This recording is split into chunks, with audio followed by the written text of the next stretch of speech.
السلام علیکم، آپ دیکھ رہے ہیں ہو کیا رہا ہے۔ میں ہوں فیصل عباسی، میرے ساتھ موجود ہیں عارف نظامی صاحب۔ بہت شکریہ نظامی صاحب آپ کا۔ آج کے پروگرام میں کچھ بات کریں گے، آرڈیننس کا زمانہ ہے اور کچھ نئے آرڈیننس کا جو مسودہ ہے کابینہ سے اس کی منظوری لی گئی ہے۔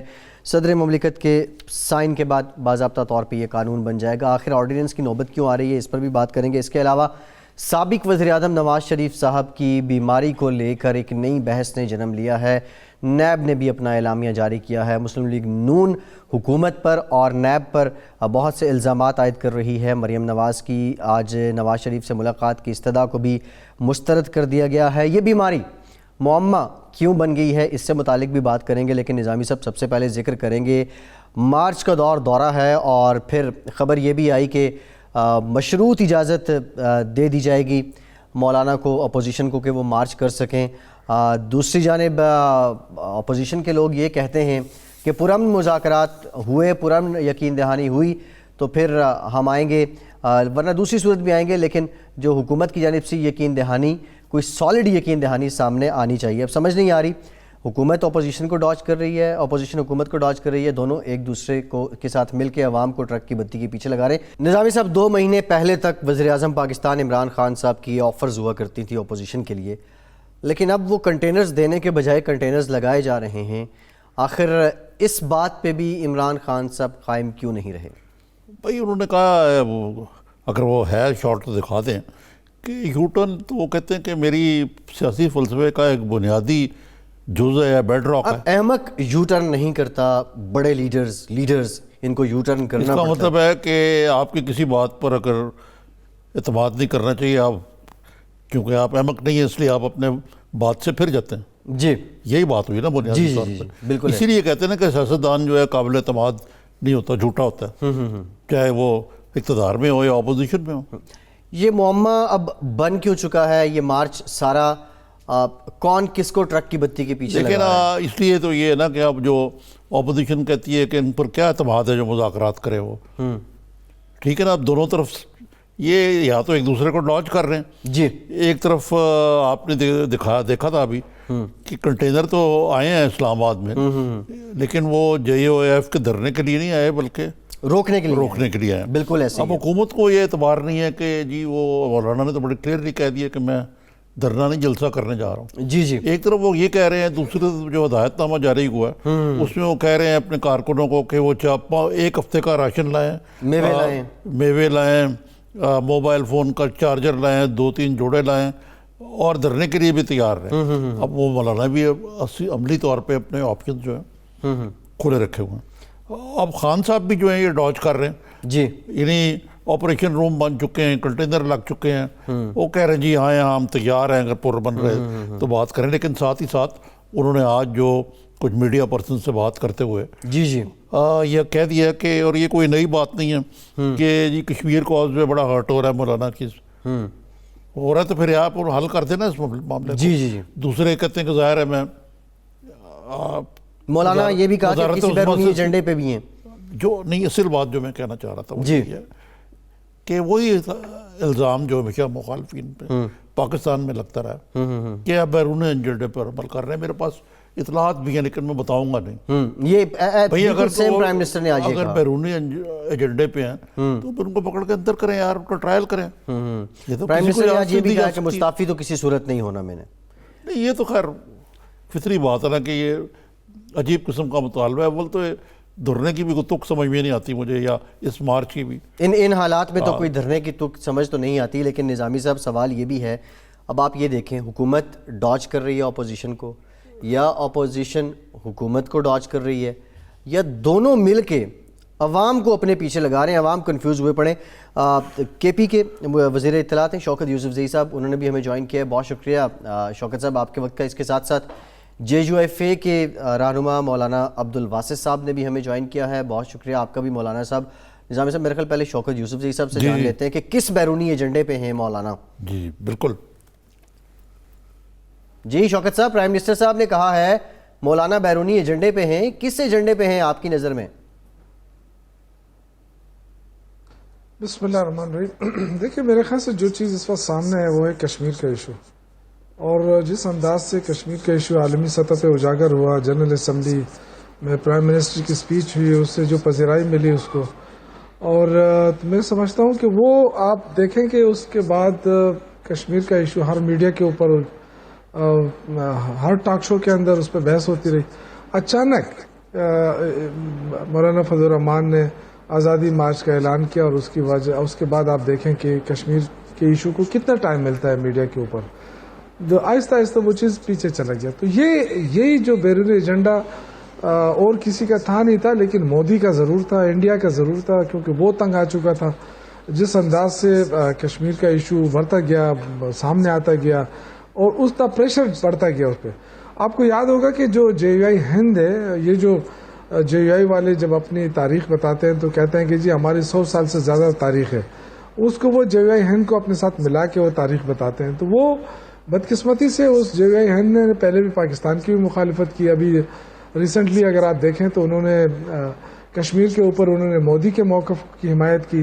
جی وہی چیز یہ تو سامنے تو مودی کی موقف کی حمایت نہیں کر سکتے تھے، لیکن انہوں نے وہ سارے عوامل تلاش کیے جس سے کشمیر کے ایشو کو نقصان پہنچ سکتا تھا. میں سمجھتا ہوں کہ مولانا فضل الرحمان 3 بار 15 سال تک کشمیر کمیٹی کے چیئرمین رہے، اور کوئی ان سے پوچھے کہ آپ کو جو فنڈ ملتا تھا، کیونکہ آپ کو پتہ ہے کہ وہ سیکرٹ فنڈ ہوتا ہے، کتنا فنڈ ملا ہے، کہاں خرچ ہوا ہے، کیونکہ اس کا آڈٹ نہیں ہوتا ہے، کوئی بتا نہیں سکتا ہے. تو میں ایکسپیکٹ کرتا ہوں مولانا فضل الرحمان سے کہ وہ خود آ کے ٹی وی پہ بتائے گا.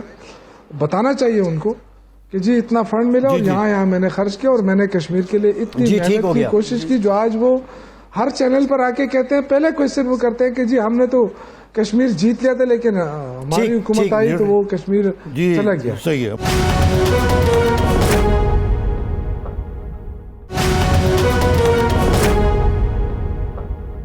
مولانا یہ آپ نے سنے بڑے سنگین الزام پرائم منسٹر نے لگایا کہ مولانا آپ کے جو لیڈر فضل الرحمان ہیں وہ بیرونی ایجنڈے پہ کام کر رہے ہیں، اور اس کی ان کے پاس ثبوت بھی موجود ہیں. اور اب یہ دوسری بات انہوں نے کی، کشمیر کاز کو سیبوٹاج بھی آپ نے کیا ہے، اور پھر آپ کا ناطہ جوڑتے ہیں وہ جمعیت علماء ہند کے ساتھ، اور ان کو جو مدنی صاحب کا جو فتویٰ ہے کہ کشمیر جو ہے وہ بھارت کا ٹوٹا ہے. تو اس چیز کا کوئی، ان باتوں کا آپ کے پاس کوئی جواب تو ضرور ہوگا، تو ذرا ہمارے ناظرین کو ذرا لائٹن کریں اس معاملے میں. میرا خیال پرائم منسٹر صاحب نے جو الزام آپ نے ذکر کر دیا کہ مطلب پرائم منسٹر صاحب نے الزام لگایا کہ بیرونی ایجنڈے پہ ہے. اب مجھے سمجھ نہیں آ رہا ہے کہ یہ لوگ پتہ نہیں کتنی دلیر لوگ ہیں کہ انہوں نے کشمیر کو اس وقت ایسے دلدل میں پھنسا دیا کہ کشمیری ابھی 3-4 مہینے ہو گئے کہ کشمیری بیچارے ایک جیل کے اندر انہوں نے بند کروا دیا، اور یہ مودی اور ٹرمپ کے دوستی کے بنیاد پہ، اور انہوں نے کشمیر ان کی جولی میں ڈال دیا. اب ان کے ہاتھوں سے جب کشمیری بند ہے، جب کشمیر کا مسئلہ یہاں ہمارے ہاتھ سے نکل چکا ہے، اور اب ہم کشمیر کو دوبارہ بحال کرنے کے لیے، کشمیر کے خصوصی حیثیت بحال کرنے کے لیے، اور کشمیر کو وہاں ٹرمپ کے اختیارات سے نکالنے کے لیے اور پاکستان کے ساتھ ملانے کے لیے جو ہم جدوجہد کر رہے ہیں، بلکہ ہم نہ صرف 22 کروڑ عوام اس کے لیے جدوجہد کر رہے ہیں، لیکن یہ دلیری سے کہتے ہیں کہ یہ بیرونی ایجنڈے پہ ہے.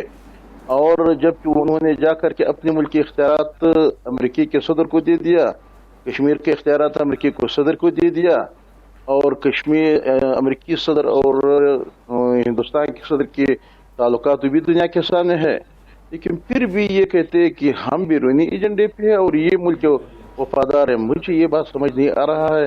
میرا خیال ہم ان کے تمام ان اقدامات کو بنکنے کے لیے، اب ہم جب آزادی مارچ کرتے ہیں، 22 کروڑ عوام جب نکلتے ہیں، کشمیر کے لیے نکلتے ہیں، تو ان کے سارے ایجنڈا بے نقاب ہو جاتے ہیں.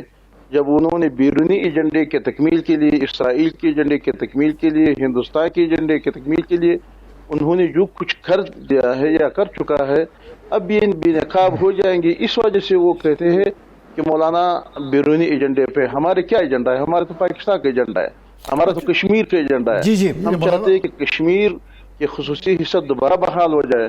ہم چاہتے ہیں کہ کشمیر پاکستان بن جائے. ہم کہتے ہیں کہ کشمیر کے اختیارات جو آپ نے ٹرمپ کو دے دیا، ٹرمپ سے واپس اپنا اختیارات دے دیا جائے، بلکہ 22 کروڑ عوام کو یہ اختیار دے دیا جائے، ان سے کو اعتماد مل دیا جائے. ہماری ایجنڈا تو یہ ہے. مولانا لیکن یہ تو آپ نے کہا، لیکن خان صاحب نے یہی کہا تھا نا کہ ٹرمپ جو ہے کوئی بیچ میں پاکستان اور مصالحت کروا دیں، اس پہ جو رول ادا کریں جی مڈل مین کا. لیکن یہ ایک اور بڑا سنگین الزام ہے جو ویسے تو پی ٹی آئی کی حکومت اپوزیشن کے ہر بندے پہ لگاتی ہے کہ مولانا نے سیکرٹ فنڈ سے کشمیر کاز کے بہت سارے پیسے ہڑپ کر لیے. اس کا کیا جواب ہے آپ کو؟ میرا خیال ہے یہ باتیں ویسے جو باتیں کرتے ہیں، سیکریٹ فنڈ، اگر کوئی چیز سیکریٹ ہوتا ہے تو سیکریٹ فنڈ خرچ کرنے کے لیے اپنا انتظامی ایک کمیٹی ہوتا ہے، ایک ڈائریکٹر ہوتا ہے، ایک سیکرٹری ہوتا ہے، اور وہ سیکریٹ فنڈ اپنے ذریعے سے کشمیر کے جو خرچ کرتے ہیں، یہ اس طرح نہیں کہ وہ پیسے لا کر کے اور پدرہما کے جیب میں ڈال دیا اور مولانا پدرہما نے وہاں لوگوں پہ جیبوں سے نکال کر کے اور تقسیم کر دیا. یہ نہ کشمیر کمیٹی چیئرمین کا کام ہے. کشمیر کمیٹی کے چیئرمین جو ہوتا ہے، کسی بھی کمیٹی کے جو چیئرمین ہوتا ہے، وہ پالیسی کمیٹی کے تھرو بناتے ہیں. یہاں ملک کی پالیسی بناتے ہیں، کشمیر کے لیے بناتے ہیں، خارجہ پالیسی بناتے ہیں. ان کو فالو کرنے کے لیے حکومت کا کام ہے کہ وہ کس طرح فالو کرتے ہیں. یہ بھی نہیں سمجھتے، یہ بھی نہیں جانتے کہ سیکریٹ فنڈ کس چیز کا نام ہے اور وہ کس کے ہاتھ میں ہوتا ہے. نا اس طرح ہے کہ وہ سارے پیسے جیب میں ڈال کر کے لوگوں پہ تقسیم کرتے ہیں. ٹھیک ہے مولانا صاحب، یہ بات کسی حد تک آپ کی ٹھیک ہے کہ سیکرٹ فنڈ ہے، اس کا طریقہ کار بھی اور ہے، آڈٹ پتہ نہیں ہے کہ نہیں. لیکن شوکت یوسف زئی صاحب، آپ کے جو سی ایم ہیں، انہوں نے کہا کہ اگر مذاکرات کامیاب نہ ہوئے تو ان لوگوں کو کے پی سے نہیں نکلنے دیں گے. یہ معاملہ کیا ہے؟ ایک طرف مذاکرات، پھر اسلام آباد سے خبر آتی ہے مشروط اجازت ہوگی، اور دوسری جانب ہم کنٹینرز بھی دیکھ رہے ہیں. مشروط اجازت سے کیا مراد ہے؟ مشروط اجازت سے کیا مراد ہے؟ مطلب کیا کوئی نیا طریقہ کار ہوگا احتجاج کا؟ یہ کون سی شرائط ہوں گی؟ دیکھیے، پہلے تو میں سیکرٹ فنڈ کی بات کر لوں کہ اگر یہ سمجھتے ہیں کہ انہوں نے جو پیسہ لگایا ہے صحیح جگہ پہ لگایا، تو میں ان سے ایکسپیکٹ کرتا ہوں کہ کم از کم جو ان کے 3 ٹرنور میں جو سیکرٹ فنڈ ان کو جاری ہوا ہے وہ کتنا تھا اور کہاں کہاں لگا ہے. میں ایکسپیکٹ کرتا ہوں کہ یہ اس کی جواب دے دیں گے، کیونکہ اس کو یہ کوئی پولیٹیکل ایجنٹ نہیں تھے کہ یہ نہیں بتانا چاہے. پولیٹیکل لوگ ہیں، میرے خیال سے بتانا چاہیے ان کو. سیکنڈ، جو انہوں نے آپ کے جو کہتے تھے بیرونی ایجنڈا کیسا ہے، دیکھیے یہ جو پاکستان گرے لسٹ میں جو داخل ہوا تھا، یہ کس کے دور میں داخل ہوا تھا؟ یہ جو باہر بیٹھ کے کہہ رہے ہیں کہ جی معیشت بہت اچھی تھی، اگر معیشت بہت اچھی تھی تو پاکستان کو گرے لسٹ میں ڈالا کس کے دور میں تھا؟ یہ تو انہی کے دور میں ڈالا گیا تھا جو ہم اس کو کوشش کر رہے ہیں کہ پاکستان کو نکالیں. 1 سال کے سخت محنت، سخت کوشش کے بعد اس کی ان کوششوں کو اپریشیٹ کیا جا رہا ہے، اور اب جا کے ہمیں جنوری تک اس کا وہ ملا ہے کہ جی اسی طرح اقدامات رہے تو جنوری میں انشاءاللہ تعالی گرے لسٹ سے ہم نکل جائیں گے. فروری تک. دوسرا جو آپ نے جو بات کی اس کی کہ مشروط اجازت، دیکھیے ہم نے سب سے پہلے یہ کہا تھا کہ اگر یہ پولیٹیکل لوگ ہیں اور سیاست کرنا چاہتے ہیں، سیاسی احتجاج کرنا چاہتے ہیں، اس پہ کوئی پابندی نہیں ہے. یہ تو چیف منسٹر نے بھی یہ کھل کر کہا ہے، اور کہ اگر آپ دیکھیں جس دن ڈنڈے لہرائے گئے اور جس دن انہوں نے خاکی وردیاں پہن کے جو تماشا مچایا، یہ ان کا کیا مقصد تھا؟ یہ کہتے ہیں ہمارا بیرونی ایجنڈا نہیں ہے. پاکستان بڑی مشکل سے 15-20 سال جو دہشت گردی کا شکار رہا، بڑی مشکل سے اپنا امیج بہتر کرنے کے لیے عمران خان کوشش کر رہا ہے. وزیر اعظم لگا ہوا ہے کبھی ایک جگہ کبھی دوسری جگہ کہ جی پاکستان بہتر ہو، اس کا فیوچر اچھا ہو. یہ انہوں نے ایک اس میں پورا وہ جو ہے نا خاک میں ملا دیا کہ جی ہم تو وہی لوگ ہیں. آج بھی پاکستان کے اندر اسی طرح انتہا پسندی ہے. تو اس کا کیا مطلب ہے؟ یہ کس کی خدمت کی ہے؟ یہ اگر آپ نے جو 1973 کا کانسٹیٹیوشن ہے، آرٹیکل 256 کیا کلیئر کٹ نہیں لکھا ہے نظامی صاحب کہ اس میں کوئی آرگنائزیشن جو ہے وہ اپنے سیکورٹی فورس نہیں بنا سکتی؟ یہ کہتے ہیں جی ہم اپنی حفاظت کے لیے بنا رہے ہیں. اگر آپ حفاظت کے لیے بنا رہے ہیں تو کل کوئی اور حفاظت کے لیے اپنی سیکورٹی فورس بنائے گا. تو یہ تو ایک انارکی ہوگی نا اس ملک کے اندر. جی آپ پولیس کی موجودگی میں، فوج کی موجودگی میں، سیکورٹی اداروں کی موجودگی میں آپ کو یہ حق کس نے دیا ہے کہ آپ ڈنڈے لہرا کے آپ ریہرسل کریں؟ آپ کس کے خلاف ریہرسل کر رہے ہیں؟ آپ ان اداروں کے خلاف ریہرسل کر رہے ہیں. آپ کو روکنے والا کون ہوگا؟ کوئی عام پی ٹی آئی کا ورکر تو نہیں ہوگا نا. شوکت صاحب ایک بریک لینا ہے. بریک کے بعد جب واپس آئیں گے تو آپ سے ہم جانیں گے کہ مشروط اجازت سے کیا مراد ہے وہ کون سی شرائط ہیں جو رکھی جائیں گی, وہ کون سی شرائط ہیں جو مانی جائیں گی؟ بریک کے بعد اس پہ بات کرتے ہیں, ہمارے ساتھ رہیے.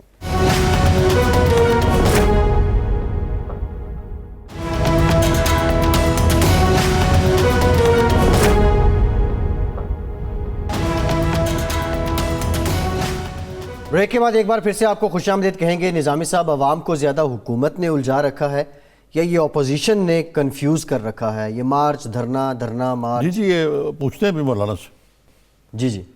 جی مولانا یہ فرمائیے کہ یہ لگتا ہے کہ حکومت ابھی شور نہیں ہے کہ آپ کہہ تو رہے ہیں, اب جو مولانا صاحب نے کہا فضل الرحمان نے کہ یہ دھرنا نہیں بلکہ جلسہ ہوگا, لیکن تیاریاں آپ کی کچھ دنوں کی ہیں, 4-5 روز کے لیے راشن وغیرہ اور سارا کچھ.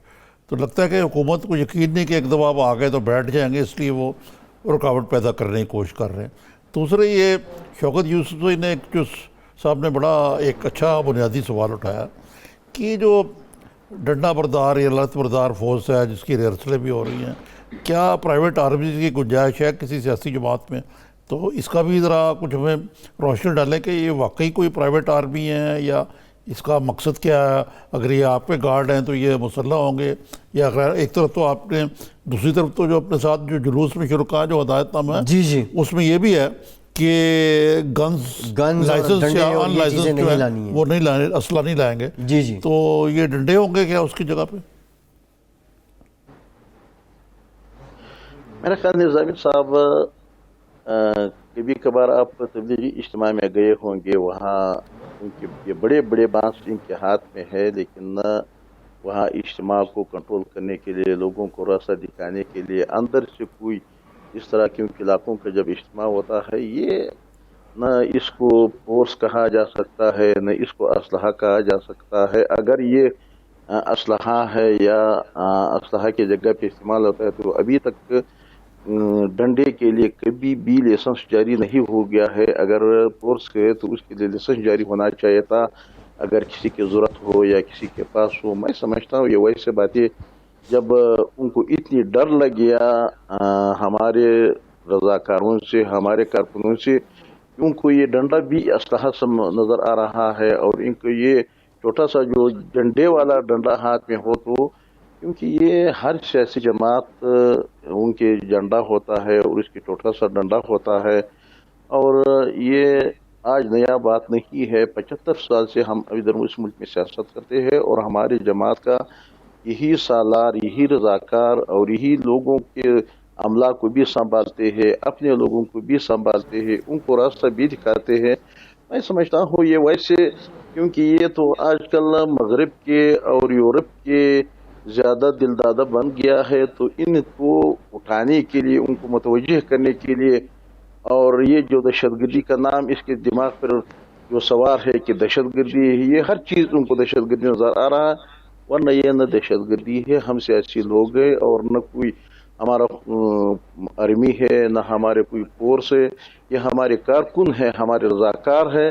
لہذا ان کو دوبارہ اگر ان کو ابھی یہ خواہ میں بھی یہ ڈنڈا دیکھتے ہیں, سالاروں کے پیلا وردی دیکھتے ہیں, کیونکہ ان کو اتنی ڈر آ گیا کہ شاید یہ ہمارے لیے ہو جاتے ہیں. میں سمجھتا ہوں, میں ان کو کہتا ہوں کہ مت ڈرو, یہ کچھ بھی نہیں ہو جائے گا. ابھی تک ہم نے کسی کے ہاتھ بھی نہیں ٹوٹا ہے, ورنہ کسی کے شیشہ بھی ہم نے نہیں ٹوٹوایا ہے, کسی کا دروازہ بھی ہم نے نہیں کٹکایا ہے.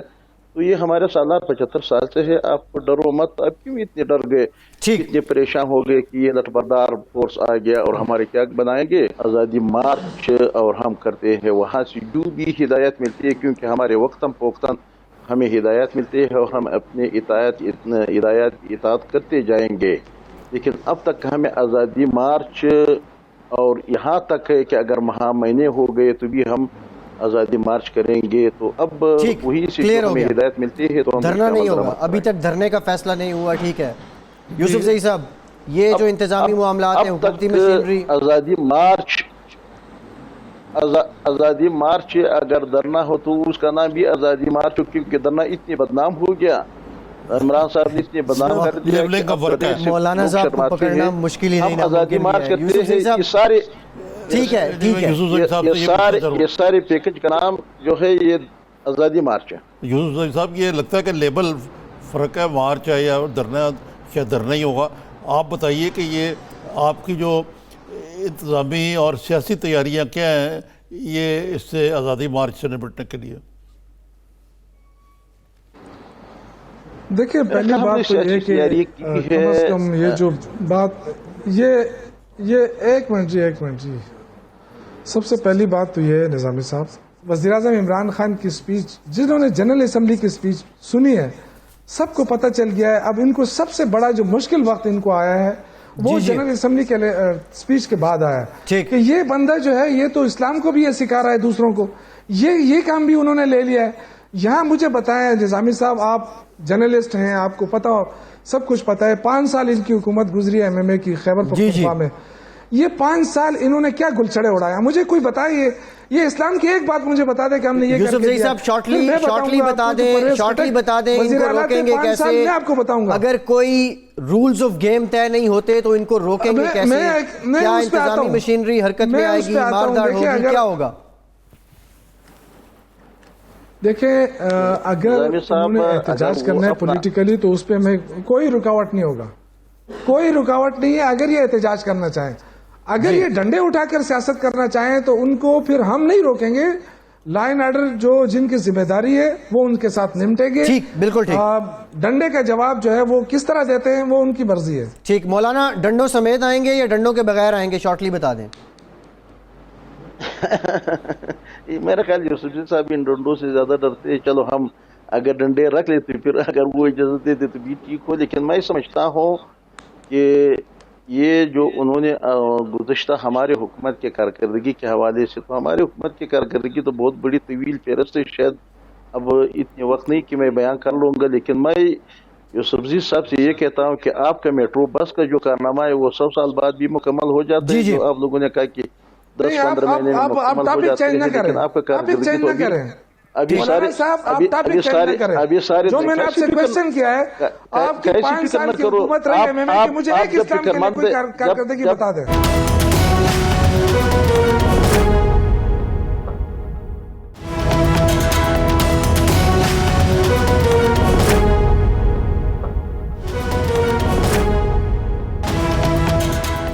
بریک کے بعد ایک بار پھر سے آپ کو خوش آمدید کہیں گے. نظامی صاحب, آرڈیننس کا زمانہ ہے, لیکن اس سے پہلے ایک سوال میرا آپ سے, یہ ایوان یا اسمبلیز یا سینٹ, ان کے بنانے کا مقصد کیا ہوتا ہے؟ ان کا پہلا اور آخری کام کیا ہوتا ہے؟ انہوں نے کیا کرنا ہوتا ہے؟ قانون سازی.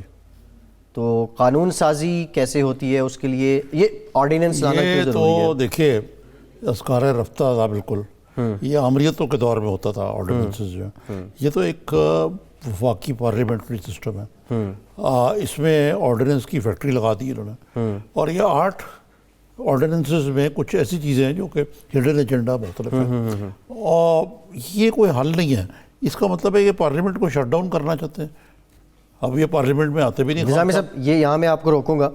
پرائم منسٹر پاکستان نے وزیر اعظم منتخب ہونے کے بعد پارلیمنٹ کو فعال کرنے کے لیے کیا فرمایا تھا, پہلے یہ دیکھ لیں. اس پارلیمنٹ کو امپاور کروں گا, خود ہر مہینے 2 دفعہ پرائم منسٹر کوسچن ٹائم میں یہاں کھڑا ہو کے لوگوں کا جواب دوں گا. ہر مہینے 2 دفعہ وزیر اعظم سوالوں کے جواب دینے. تو دیکھیں نا, وہ کہہ چکے ہیں یو ٹرن لینا. بات یہ ہے کہ یہ وہ پارلیمنٹ میں نہیں جہاں ان کو ایک بڑی زبردست اکثریت حاصل ہو.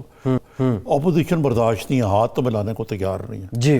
اور اس مصیبت یہ ہے کہ اس حکومت کا نیریٹو بن گیا. جو مسئلہ ہے, اگر اقتصادی بدحالی ہے تو وہ پچھلی حکومت, قرضے تو پچھلی حکومت, کساد بازاری تو پچھلی حکومت, لا اینڈ آرڈر کی سچویشن, قانون سازی کی بھی آج فروغ نسیم صاحب جو وزیر کہا یہ پچھلی حکومت تھا. اور یہ ریکویسٹ کی میڈیا تعاون کرے آرڈیننس لانے میں. 2021 میں جب سینٹ میں میجورٹی ہوگی, وہ بھئی حکومت کس آپ اپوزیشن کو انگیج کریں.